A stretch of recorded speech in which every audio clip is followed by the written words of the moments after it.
Yeah, at the top of the hour, we turn our attention now to netball. The recently concluded Netball World Cup provided a treat for fans across the world, with many teams showing significant improvement to challenge the status quo. Among some of the historic moments, England beating Australia for the first time at a World Cup, as did Jamaica against New Zealand, while New Zealand failed to medal for the first time ever, meaning it was the first ever World Cup that did not produce an Australia-New Zealand final in this format.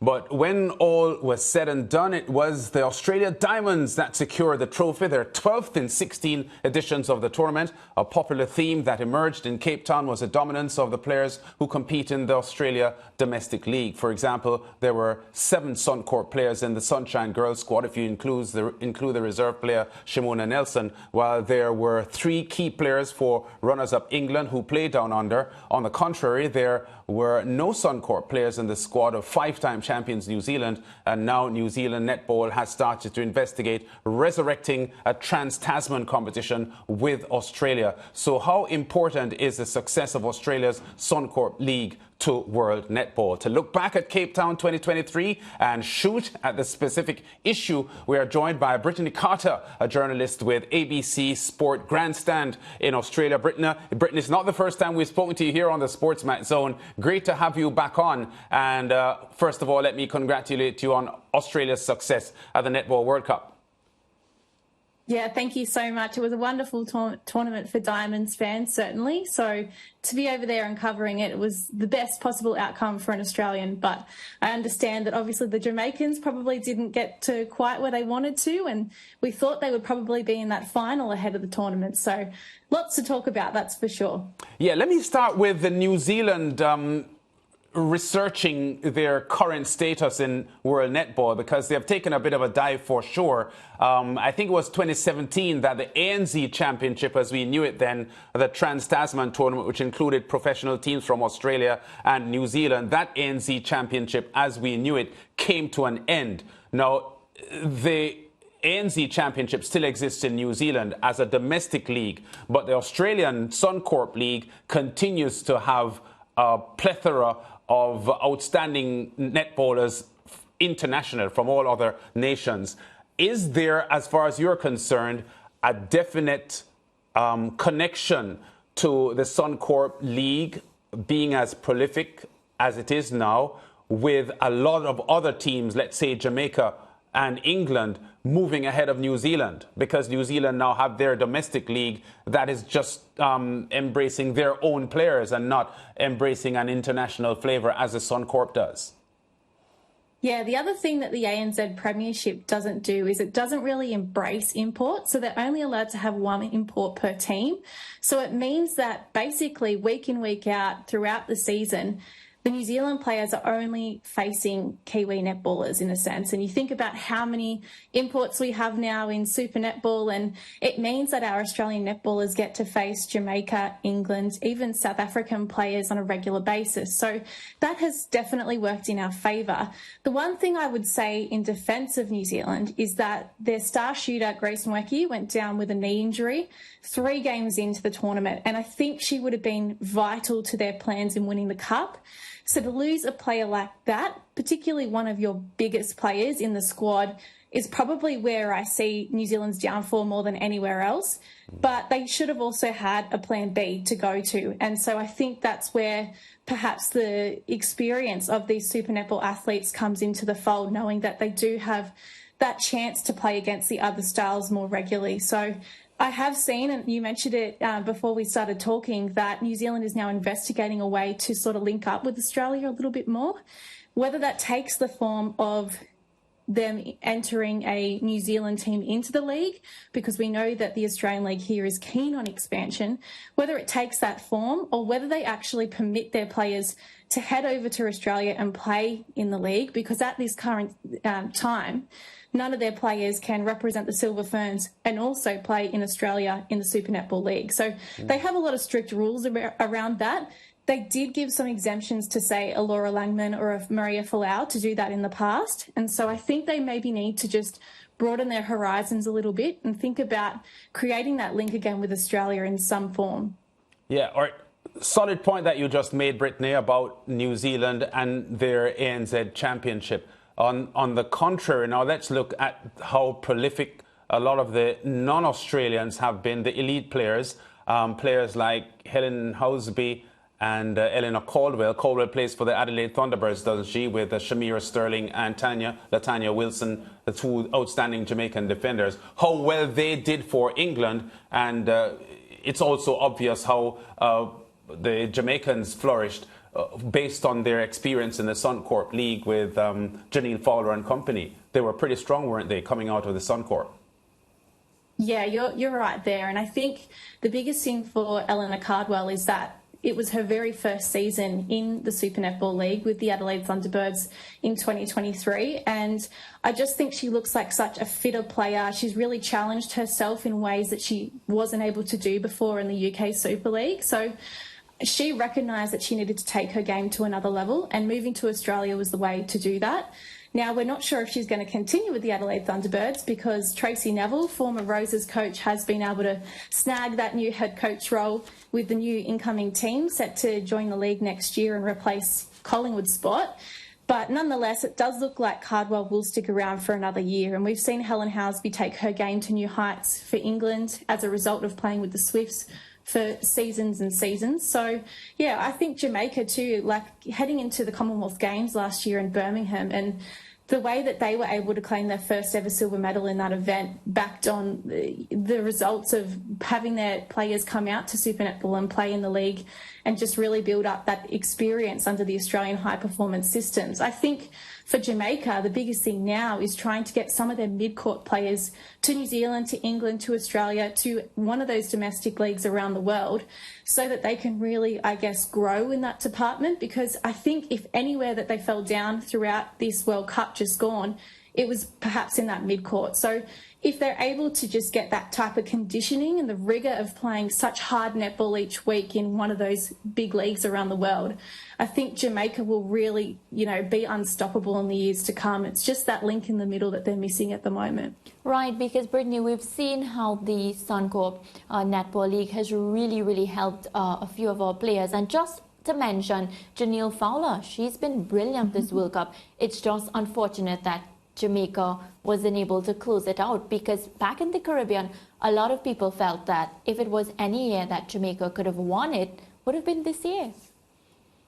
I agree with you completely on that. And, speaking with Ash Brazel, who retired after the World Cup final, I spoke with her after that match and she said to me, I was actually more worried about that semi-final against Jamaica than I was worried about coming into the final against England. So I think that tells you how us Diamonds and Australian pundits feel about facing Jamaica at the moment. They're probably the biggest threat that we see to our success in the world. So certainly I think Jamaica has certainly come so far from being involved with Super Netball, but if they can just get those mid-quarters involved, it would really make such a difference. And I think Jamaica knew that they probably should have been into that final. And the other thing we should acknowledge is that the World Cup only lasts 10 days. And so there's only room for players to have 2 days off in the current format. And we see teams like New Zealand, Jamaica really tiring towards the end of the tournament. So I think the Jamaicans actually played their best netball in the preliminary rounds and perhaps in that semi-final against Australia. And once they got to that bronze medal match, they still had enough in them to get the third spot. But I don't think they were peaking in terms of where they were at with their form. So I think the other thing that World Netball could do is perhaps give the players a day off extra around those semi-finals and finals. Yeah. One, to help us build, I guess, a bit more interest around those big games, but also to give the players a rest so that they can play their best netball in the biggest moments of the tournament. Yeah, what's for sure is fitness and rest, very important, where competitions that are so packed, the schedule is so packed, it's really important. Apart from New Zealand and, England not getting over the line, any other teams that you felt, just like Jamaica, had potential, but they just didn't do things the right way and it prevented them from getting over the line? I would say South Africa, the host nation, because they had more fans at any of their games than anyone else. And it was amazing to see how supportive they were of their team. They were standing on their feet for a full 60 minutes, singing, dancing, chanting. And so they had the most vocal and loud support there at the World Cup. And I think they really had a chance to get into that bronze medal match at least and finish in the top 4. And if I think back to Liverpool in 2019 and how well they challenged the Australians in the semi-finals then, it's sort of disappointing to know that they weren't able to even finish in 5th. They fell to 6th, losing to Uganda in their final match of the tournament. So I think if I was to be honest about who didn't perform, I would say New Zealand, Jamaica slightly, not being able to make that final but still coming away with a bronze medal, and definitely South Africa being that host nation, being around their surroundings, their families, you know, comfortable environment, and still unable to perform. And, you know, they did lose Lenise Potkita throughout the early rounds, but I think certainly they still had enough in them to get into that bronze medal match, and they weren't able to. So I think they'll look back and take some learnings out of the tournament, but certainly I think I would put them up there as one of the teams that didn't perform. Brittany, one of the disappointments of the tournament for the Caribbean would have been the weak performances of Trinidad and Tobago and Barbados. TNT were joint champions in 1979, and they didn't do well this year. Samantha Wallace, their ace shooter who plays for the NSW Swifts in the Suncorp, smashed her ACL last year, and it was hoped that she would have been ready to play. How much do you think Trinidad and Tobago missed her because the injury didn't allow her to return in time for the World Cup? Immensely, yeah. I think if she had been in that lineup, it would have been a completely different outcome for them. And, you know, it's funny when you look back at those old results for Trinidad and Tobago and where they used to be in terms of the world game and how high they were able to climb, and being alongside New Zealand and Australia. And I mean, back in those days, they weren't playing semi-finals and finals. It was more of a round-robin tournament, and wherever you finished and how many games you won sort of determined if you were winners. So that's why we had joint winners back then. But I think when I look back at those and I see Trinidad and Tobago particularly so high on the list, to know that they sort of haven't been able to sustain that kind of excellence is disappointing. But I also think we have to acknowledge that their resources are probably not where the rest of the world's resources are. So Australia, one of the reasons it's been so dominant is that we have a lot of money in our sport here. Our super netball athletes are paid a livable wage. They can actually be professional athletes and train each day without having to take on a job on the side to sort of get them through their netball career. So I'm not sure Trinidad and Tobago would have that kind of resources, and I think that that's something World Netball really needs to address in the next 4 years before the next World Cup, just trying to even the playing field a little bit with those resources, because if there's some way commercially they can bring some more money into the sport and disperse that evenly amongst these teams that have all the talent in the world but just don't have that same kind of high-performance system behind them, I think we'll see other teams really starting to challenge those top countries, and it will be healthy for netball in the long run. Yeah, and before you go, Brittany, talking about Samantha Wallace, it is the expectation that she should be ready now to play in the Suncorp Netball League next season. We know that Romelda Aiken-George had replaced her as the ace shooter for NSW Swifts for the past season. Is Aiken-George's contract a long-term contract, and that she will be out next season, or will Samantha Wallace fit in and Romelda Aiken would still be there for the NSW Swifts? It's a really great question, and we're in a bit of an awkward period at the moment here with Super Netball because the CPA, which is the collective player agreement, has not been finalised, which means that teams are allowed to have conversations with players, but nobody is allowed to sign anyone just yet. So we're in a situation where teams are starting to firm up their teams for 2024 and their rosters, but nobody can exactly be locked in. So I think that's going to all play out in the weeks to come. Certainly, I think if the Swifts had Sammy Wallace available to them, she would be their number one pick, knowing what she's been able to do for them in the past. She's been a grand final MVP. She's been a winning champion with the Swifts. And the thing about the Swifts too is that their culture is so family-like, and Sammy's been through a lot living in Australia. She's lost her father. There's been a lot of heartache and pain around that, and she's still managed to stay here and stay loyal to the system and to her Swifts. So I think they would reward that if she was ready to go.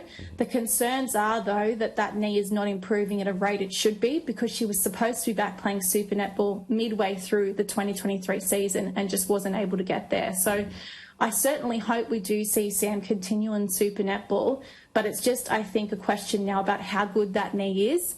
And if that knee is no good, I think the Swifts will turn back to Romelda Aiken-George and they'll run with the same lineup as they had this year. Yeah, well, Brittany, we're going to leave it there. It was really great talking to you. Yeah. There's another discussion I want to have with you because I saw a story that you had done some months ago about Romelda Aiken-George's departure from the Queensland Firebirds, which had to do with her becoming pregnant and having a child and so on. And there is a bit of a discomfort over that and women having to battle pregnancy and their professional careers. But I think that is a discussion we'll have with you the next time we talk. Yeah. I look forward to it. Okay, Thank Brittany you. Carter there. She's from ABC Sport in Australia. Really great talking to her and great coverage on ABC from Brittany Carter covering the Suncorp Netball League. And happy to see that she was in Cape Town covering the Netball World Cup, Murat. Yeah, I really enjoyed that discussion with her, Lance, and I look forward for us having her more on the show. Yeah. And, because the insight that we got, I felt as if, she was there. Yeah. So Well, nobody better than her to talk about it. Yeah. Okay, still a lot to come on the SportsMax Zone. We'll be back after this.